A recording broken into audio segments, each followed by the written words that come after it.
Hi, I'm Norm Abram. Welcome to the new Yankee Workshop. Today we're going to build a Queen Anne table. The idea came from Jeff Jenkins, who owns Leonard's Antiques in Seekonk, Massachusetts.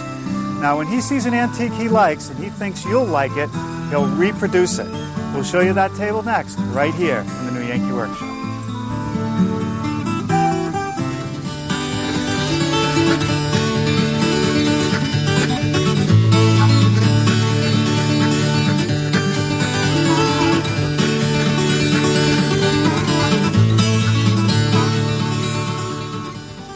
Well, years ago I made a candle stand. It was a shaker piece, a nice turned column, familiar with that, three legs.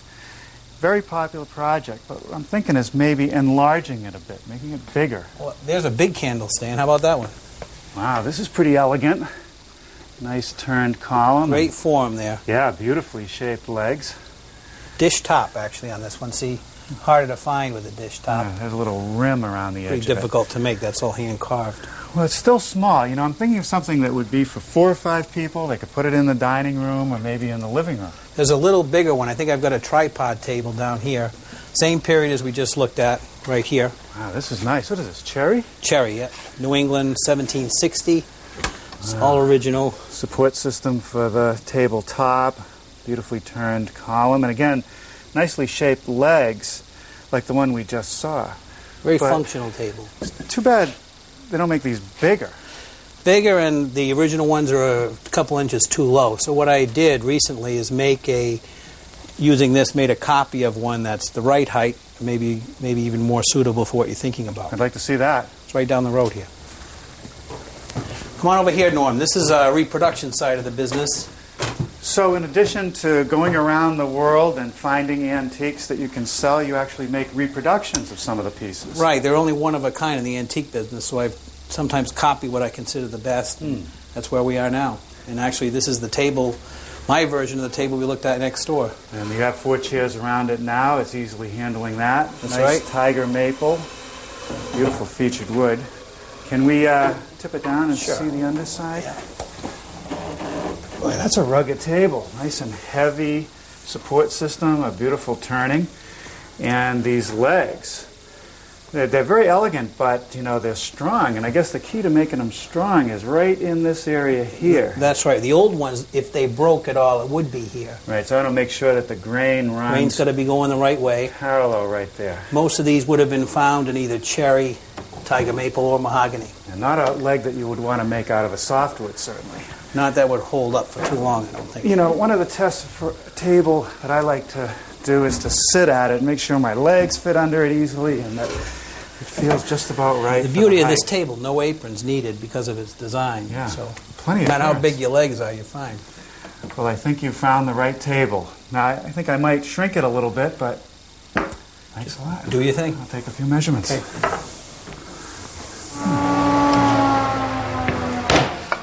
Well, I'm impressed. Jeff Jenkins' idea of taking a small Queen Anne table and enlarging it works great.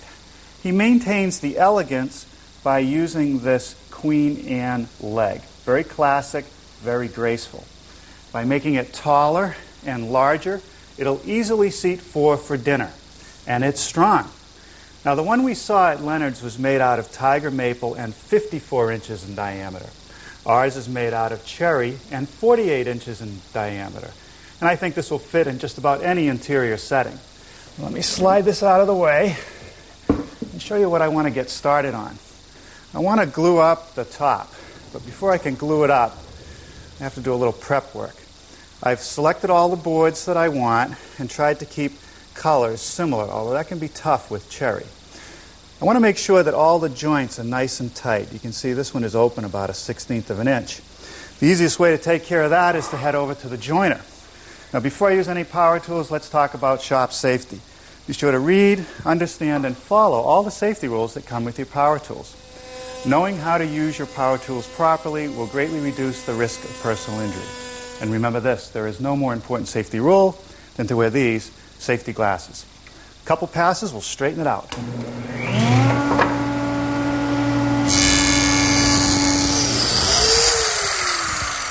The boards will be joined together with glue along the edge and occasionally one of these biscuits to reinforce the joint.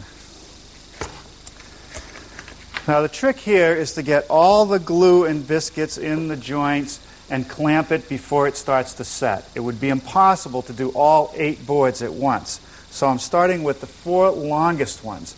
I'll glue and prep all these joints and clamp them as far out on the end as possible. Then I'll add 1 board on each side, clamp it again, then add the outer boards and use the longest clamps.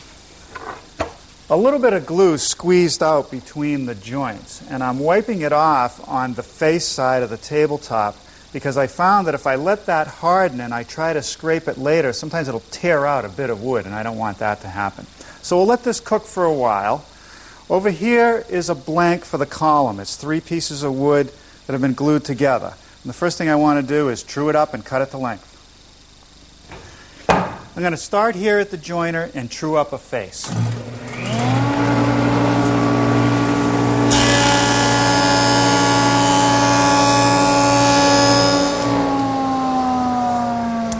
Okay, now I can take that face, put it up against my fence, which is 90 degrees to the table, and treat this edge so that they'll be square to one another.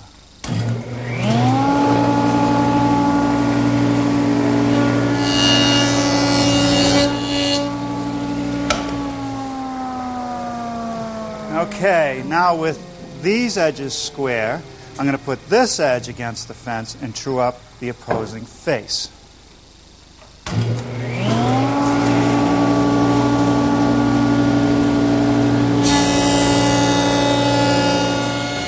I'm going to take the 4th side off here at the table.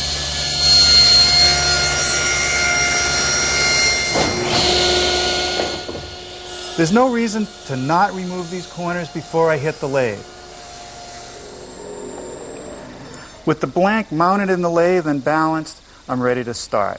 I like to have a full-scale drawing of the turning in front of me. That way I can see what I'm trying to form with all the measurements. But before I do any of the fine work, I want to make the blank round using a roughing guide. 18 1/4. Those are all my height marks. Now to get those to go all the way around, I just bring my pencil up, turn the lathe on real slow.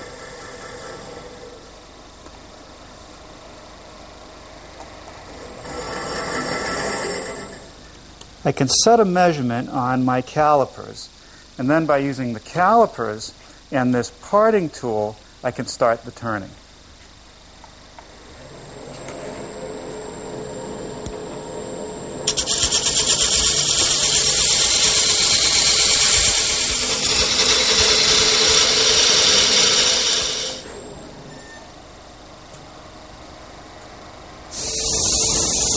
It's easy to sand a fine finish on the turning while it's in the lathe.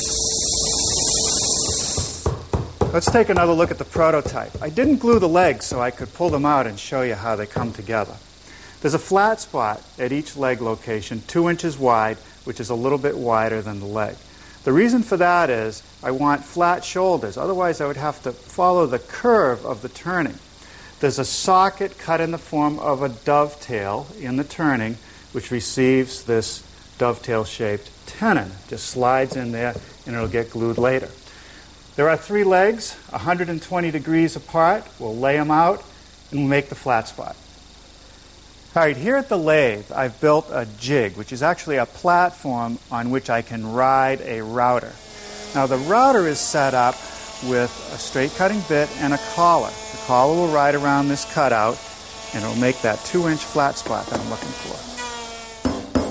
Now there's a little bit to clean up right here where the turning steps down, and that's best done with a chisel. Here I've installed another guide with a narrower window. I'm going to continue using the 1/2-inch bit and plow out some material right in the middle. That'll make it easier to form the dovetail later.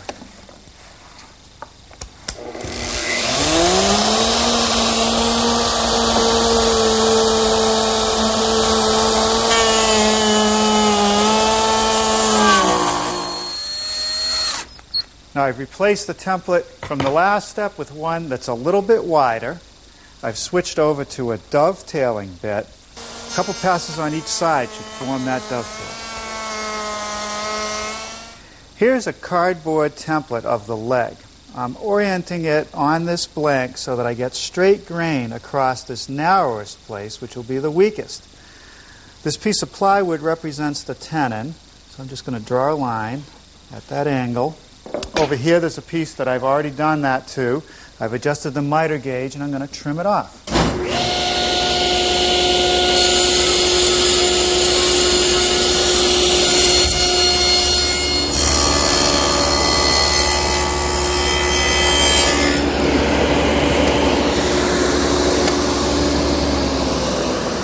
Now I'm beginning to form the dovetail that's going to slide into that socket. And I'm using my dado to remove some of the material so that my router bit won't have to work so hard. Here at my router station, I've installed the same dovetailing bit I used to make the socket. Now that's a little snug, but that's what I want. I'll run all 3 legs at this setting, and then I'll fine-tune them individually so they just slide in. Now it's just a matter of cutting out each leg, leaving a little bit of the line so that we'll have some material to smooth it up later.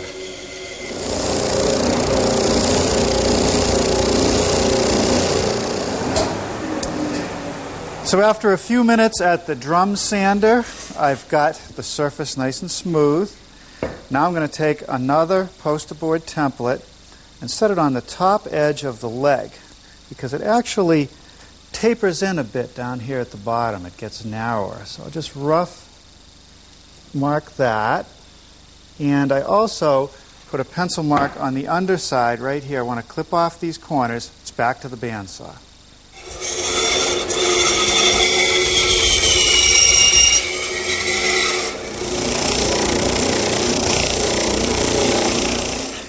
A little bit of work here with a low-angle block plane to sort of smooth out the transition.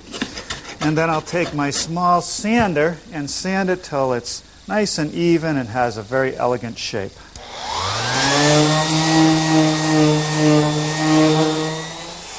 Now with a 3/4 inch radius roundover bit, I can ease these edges.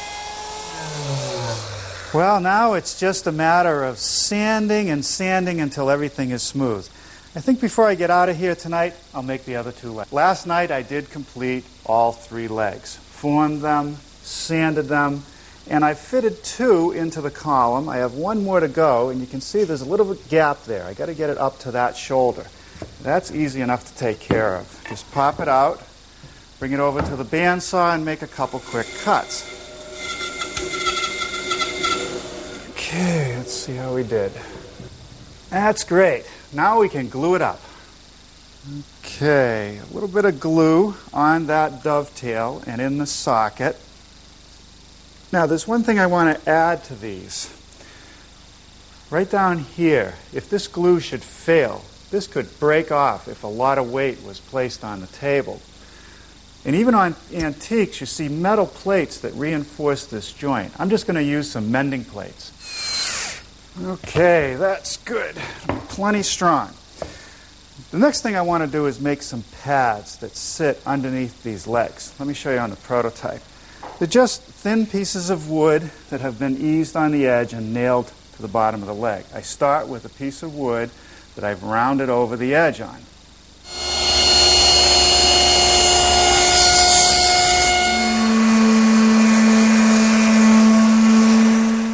These little pads elevate the leg a bit and give it another feature line. Now later, we'll add some felt to it to protect the floor. Let's take a look at the underside of this table. There's a superstructure that connects the column to the tabletop. It's a couple cleats that are connected by this heavy wooden block. Block is connected to the cleat with a mortise and tenon joint. First thing I want to do is make that mortise. So I have a little jig. I'm using a 5/8 collar and a 3/8 inch router bit, and I'll just route it out. With this corner chisel, I can square up the mortise. The next thing to do is to make some elongated slots for the screws that secure the top. There's a 1/2 inch hole for the head of the screw and a washer, and a 1/4 inch slot for the screw itself. Now these have to be elongated so that the top can expand and contract with changes in moisture. I've clamped the two cleats together, which gives me a broader base to set my router. I've installed this guide fence, and we'll make the 1/2-inch holes first.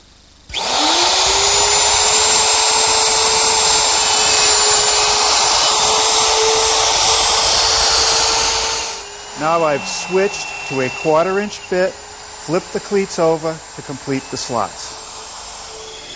Now I'll just taper the ends a bit here at the bandsaw.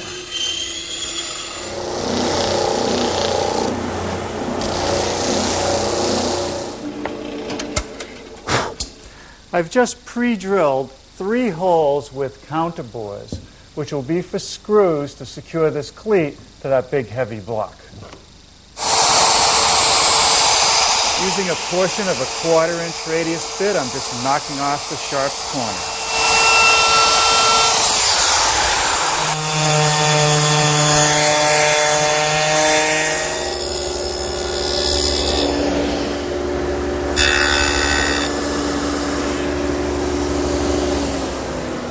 With my dado, I can easily form that tenon that fits into the cleat.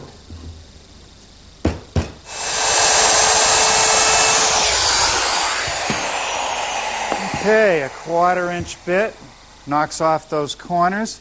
Now I'm going to drill a 2-inch hole right in the middle to attach it to the column.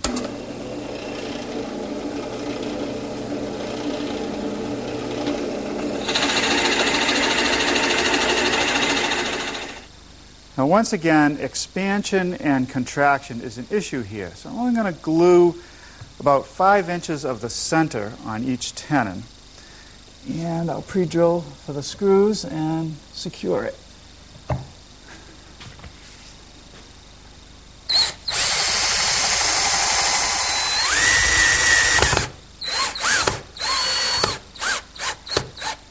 Okay, now to fill the counterbores, some plugs that I cut with my plug cutter. Now after it sets for a while and is dry, take this little trim saw, cut it off, and the final step will be to sand it smooth. Well, now it's time to attach the superstructure to the base. Now you're really not going to see this unless you're crawling under the table, but I like to align it with one of the legs. So just by eye, I'll sight down, and then we'll drill and attach it with a couple screws.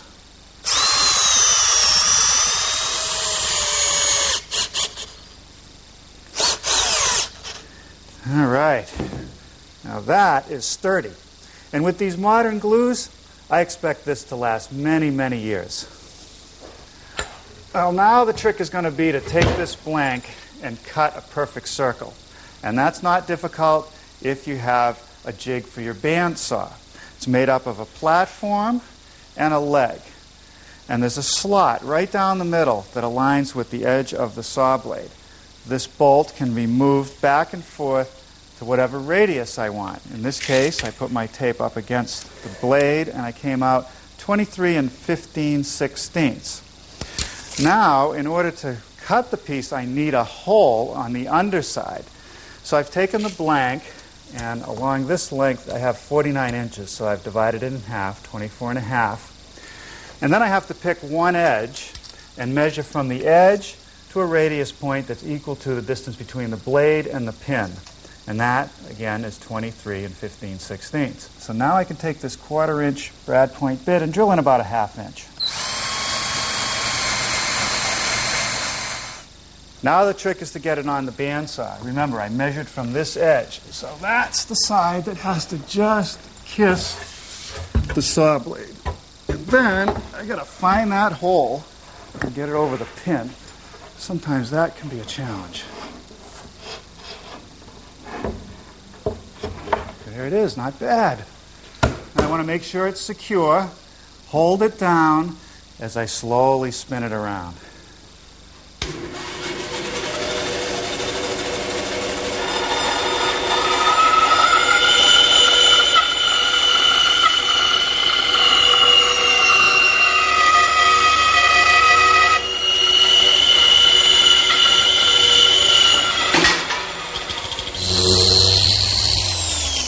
first thing I want to do to the edge is smooth out the rough saw marks, and I'm doing that with 100 grit paper.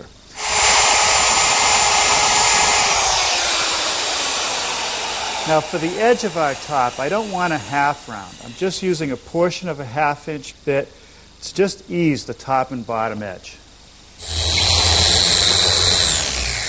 Okay, now it's a matter of sanding and sanding and sanding. I'm going to start with 120 grit and work my way to 150 on the back side, but on the top side I'm going to go all the way down to 220. It'll take a while.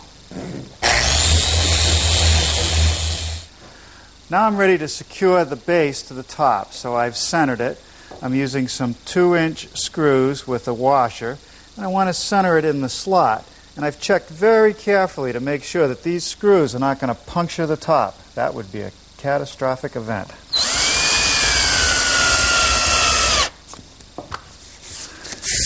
All right, a little more final sanding, and this table will be ready for the finishing room. The principal finisher at Leonard's, where we got the idea for this table, is Michael Crow. It's his recipe that we're going to use to finish this cherry. Now he likes to start the process with some aniline dyes, which can be mixed with either alcohol or water. He prefers water. He's telling me to use 3 parts early American cherry and 1 part standard brown walnut. So we've mixed a bit of that up here, and that's ready to go. We did a test on a scrap of wood. This was a pretty molted piece, but you can see it's a nice brown color. Our fear is that if we were to try to put oil on this piece, that you'd never be able to blend the texture from board to board. And more critically, you'd never be able to cover this sapwood. If you put oil on this, this will be brown, this will be white, this will be brown. This process, hopefully, is going to blend it all together. I hope you're right, Michael.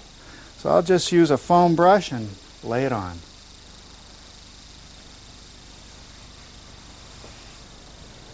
Now, Michael instructed us that once the stain was dry, to apply a coat of shellac, which we did. And when that was dry, we smoothed it out with some 3/0 steel wool and removed any dust. Next, he said, apply a glaze. And a glaze is really artist colors, in this case, burnt umber, in an oil suspension, and just lay on a thin coat. Now, this is the interesting part about using a glaze. I just take a rag and rub it, and basically I'm manipulating it to get the desired result that I want. Well, here it is with its final coat of protective polyurethane. This piece is destined to become a family heirloom. More from Norm tonight at 10:30. It's Home Time next with Dean and Robin. Stay with us for that, won't you?